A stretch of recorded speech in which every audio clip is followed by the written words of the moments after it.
estudiantes. Esos somos unos estudiantes, que el pueblo de México sepa que somos sus hijos, somos la juventud. Tú te ibas a esperar la respuesta de tu presidente, que al ver que estabas ahí, que eras joven, que eras estudiante, que eras idealista, te iba a dar una respuesta, te iba a dar una respuesta adecuada, porque tú no estabas pidiendo nada fuera de la razón, porque tú estabas luchando por algo en lo que creías y que te habían enseñado desde chico que era valioso. Tu bandera, tu patria, tu himno, tu todo. El CNH comprendió los costos de los excesos verbales y simbólicos de la noche anterior. De inmediato reiteró su disposición al diálogo. Aún así, los signos de endurecimiento aumentaron. El ejército apostó tanques en las afueras de la universidad y del Politécnico días antes del informe presidencial. Hemos sido tolerantes hasta excesos criticados, pero todo tiene un límite y no podemos permitir ya que se siga quebrantando irremisiblemente el orden jurídico como a los ojos de todo mundo ha venido sucediendo. Aunque debilitado, el 13 de septiembre el movimiento daría una nueva batalla cívica que permanecería hondamente en el recuerdo de muchos, la llamada Manifestación del Silencio. Cerca de 200.000 jóvenes marcharon con pañuelos en la boca. Luis González de Alba la describiría así: de aquellas decenas y después de cientos de miles, solo se oían los pasos. El silencio era más impresionante que la multitud. Parecía que íbamos pisoteando toda la verborrea de los políticos, todos los discursos, toda la demagogia. El 18 de septiembre el ejército ocupa la ciudad universitaria y el 24 de septiembre el ejército toma el casco de Santo Tomás después de horas de batalla campal entre estudiantes y policías. Algunos líderes son detenidos y enviados a la cárcel de Lecumberri. La capital del país vive un estado de sitio apenas disfrazado.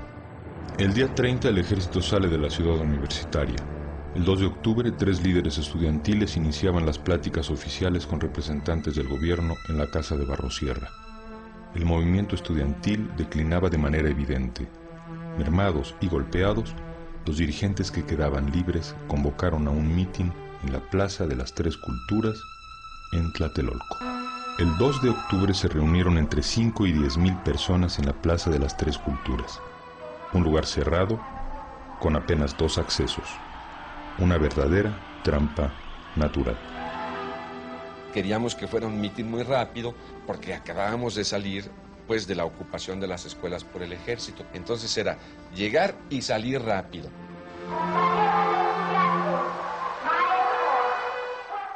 Había una orden del CNH a todos sus miembros de no estar allí. Nadie más que el que iba a hablar. Y estábamos todos.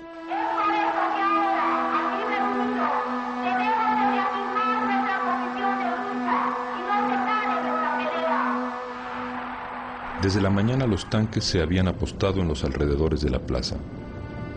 Junto a ellos, los soldados limpiaban sus bayonetas. Me dijeron algunas personas que llegaban allí, oye Luis, hay gente muy rara, hay unos muy pelones y traen un guante o un pañuelo blanco en la mano izquierda. Pues, bueno, pues han de ser policías. Se sabría después que se trataba del Batallón Olimpia, entrenado para la seguridad durante los Juegos Olímpicos, que rondaba el edificio Chihuahua donde se hallaban los oradores. Otros llegaban y decían, el ejército está en tal calle. Pues sí, en todo mitin, en toda manifestación, el ejército había estado vigilando a la distancia. No era nada extraordinario, está el ejército, pues sí. El ejército era comandado por el general José Hernández Toledo, el mismo que había encabezado la toma de la Universidad de Morelia en 1966, la irrupción en la Preparatoria 1 y la ocupación de la ciudad universitaria. Lo que yo no sabía era que eso era un cerco. Atrás del Chihuahua también había ejército que iba a avanzar bajo el edificio. Cuando un helicóptero empezó a volar por encima de la plaza, un helicóptero verde del ejército, volaba en círculos concéntricos. De pronto, los hombres del guante blanco subieron al tercer piso del edificio Chihuahua Entonces me preocupé y le dije a los chicos, miren, están tirando bengalas, y si tiran bengalas significa que tienen la intención de disparar. Y como sabían que había estado en Vietnam, me dijeron, hey, tú ves las cosas como en Vietnam. Apenas me decían esto, empezaron los disparos. Aparecen un montón de manos haciendo esto. Manos con guante blanco, con trapo blanco. Aparecen haciendo así, ¡tas! Y se empiezan a oír paz, paz, y la gente corre. Los hombres del guante blanco obligaron a los líderes a tirarse al suelo. Y desde el barandal del tercer piso empezaron a disparar hacia abajo al azar. Y entonces el helicóptero y está, y el chamaco queda en el pasto. Yo tengo la idea como si lo hubieran clavado así.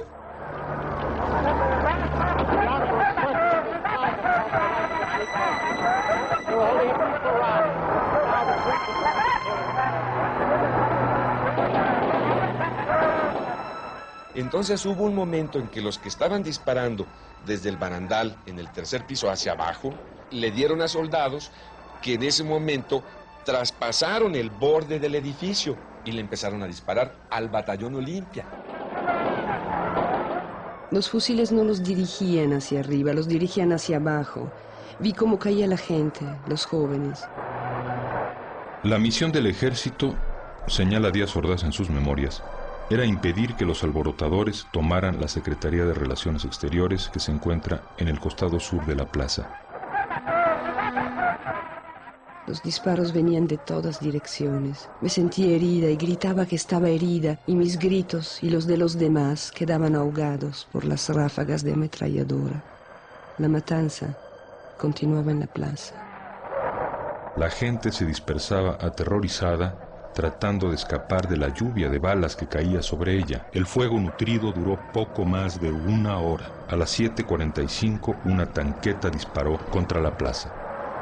Que el grueso del fuego que se oyó durante tanto rato fue el ejército en ese cerco, con la gente en medio. Y allí vino la gran matanza. En su descripción de los momentos cruciales, el presidente señala: están disparando desde los altos de uno de los edificios cercanos. Son ellos los que están disparando. La balacera dura poco. El ejército respondió a los tiros que no sabía bien de dónde venían. La balacera continuó hasta las 11 de la noche. La lluvia comenzó a caer mezclándose con la sangre. Todavía al día siguiente se siguieron escuchando tiros aislados. Los detenidos esa noche fueron más de 2,000. Muchos fueron desnudados, golpeados, vejados. Hay redada de agitadores, prosigue la versión presidencial. Los detenidos son llevados al campo militar número 1 para ser examinados.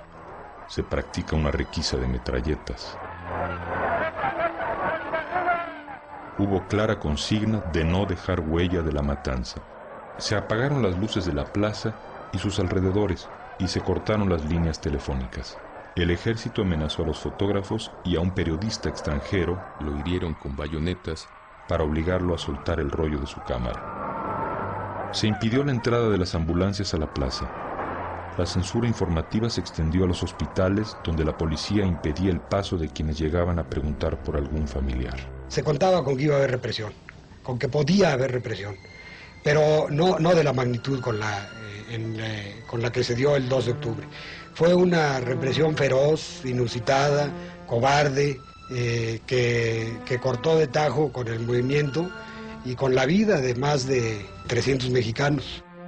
Por fin habían ganado sus muertitos, escribió Díaz Ordaz. En su opinión, lo habían logrado asesinando a sus propios compañeros.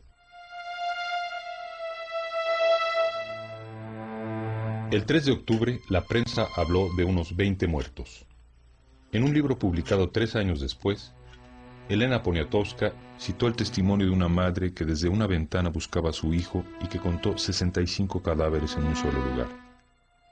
Díaz Ordaz, 9 años después de la matanza, concedió que murieron 40 personas entre estudiantes y militares. La cifra real se desconoce porque los cuerpos desaparecieron.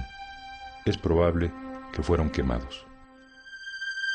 A la mañana siguiente, recuerda un testigo, la plaza estaba roja de sangre que quisieron cubrir con aserrín. No es casual, declaró Octavio Paz un mes más tarde, que los jóvenes hayan caído en la antigua plaza de Tlatelolco.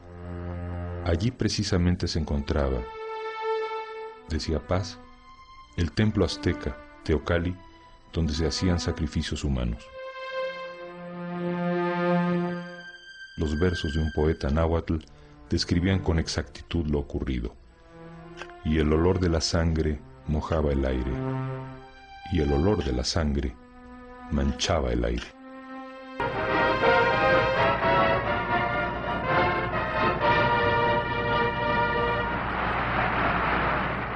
El 12 de octubre, 10 días después de la matanza, daban comienzo los Juegos Olímpicos bajo el emblema de la Paloma Blanca de la Paz.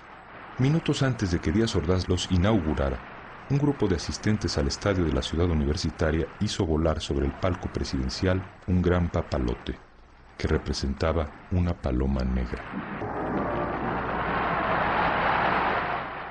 Cuando Octavio Paz recibió la noticia de la matanza de Tlatelolco, renunció como embajador de México en la India. Lázaro Cárdenas no podía creer que los soldados de la revolución hubiesen usado sus armas contra los estudiantes.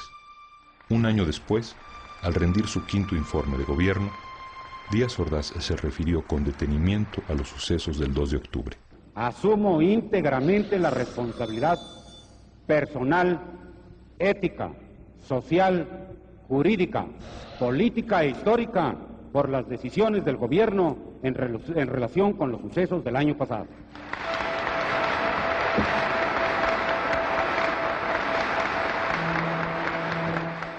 Al término del informe, un experimentado político le comentó a otro: el tapado es Echeverría. Colocando sobre sí toda la responsabilidad por la matanza, Díaz Ordaz le franqueaba a su secretario de Gobernación el camino a la presidencia. Díaz Ordaz estaba seguro de haber resuelto el rompecabezas de la conjura contra México. Lo cierto es que careció de tranquilidad el resto del sexenio. Sus problemas gástricos empeoraron. En 1970, Díaz Ordaz arribó al Estadio Azteca en un helicóptero. Debía inaugurar el Campeonato Mundial de Fútbol y se sometería al veredicto público. El repudio fue general. Lo recibió un plebiscito de chiflidos e insultos. Declaro solemnemente inaugurado el 9º Campeonato Mundial de Fútbol, Copa Jules Rimet.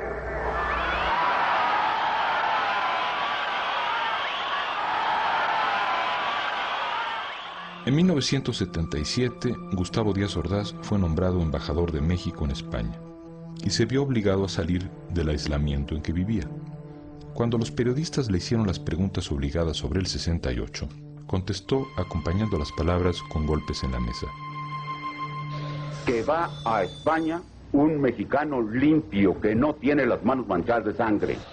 Pero de lo que estoy más orgulloso de esos 6 años es del año de 1968, porque me permitió servir y salvar al país. Les guste o no les guste, con algo más que horas de trabajo burocrático, poniéndolo todo: vida, integridad física, horas, peligros, la vida de mi familia, mi honor, el paso de mi nombre a la historia. Todo se puso en la balanza. Afortunadamente salimos adelante. Y si no ha sido por eso, usted no tendría la oportunidad, muchachito, de estar aquí preguntando. No estoy de acuerdo con usted en que hay un país antes de Tlatelolco y otro país después de Tlatelolco. Para mí México es México antes y después de Tlatelolco. Ese es un incidente penoso en la vida de un pueblo.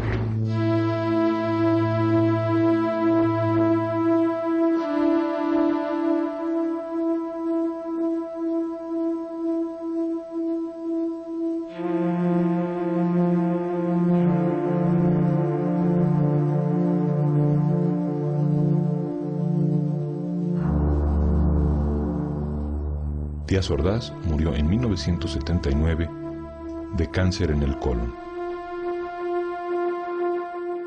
De todos sus errores de apreciación, ninguno superaría a los contenidos en aquella frase.